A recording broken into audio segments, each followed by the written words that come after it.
22 तारखेपासून राज्यात थोडं ढगाळ वातावरण सुरुवात होणार आहे.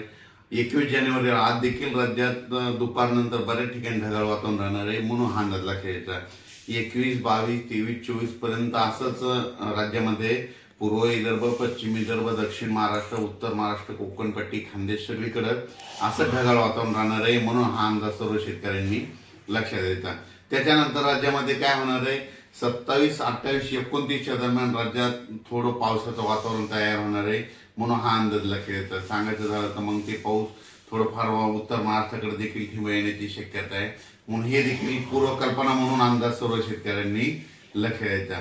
राज्यातल्या सर्व शेतकऱ्याला सांगू इच्छितो की हे ढगाळ वातावरण वेलवर्गीय पिकासाठी खूप चांगलं आहे. त्याच्यानंतर तुम्हाला एक सांगू इच्छितो की हरभऱ्याला फुलं लागण्यासाठी देखील खूप चांगलं वातावरण आहे, म्हणून हे देखील लक्षात घ्यायचं.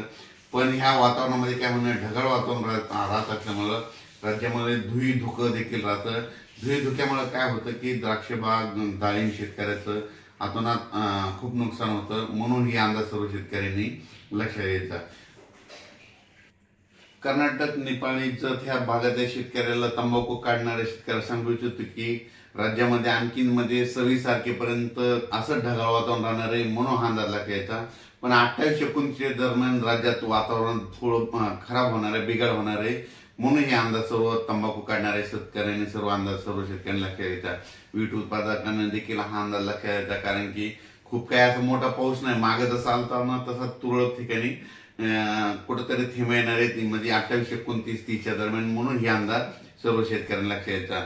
उत्तर महाराष्ट्रातल्या सर्व शेतकऱ्याला सांगू इच्छितो की 29, 30च्या दरम्यान, 28, 29, 30च्या दरम्यान तुमच्याकडं थोडं जास्त खराब वातावरण होणार आहे, ढगाळ वातावरण राहणार आहे, म्हणून उत्तर महाराष्ट्रातल्या शेतकऱ्यांनी हा अंदाज लक्षात द्यायचा.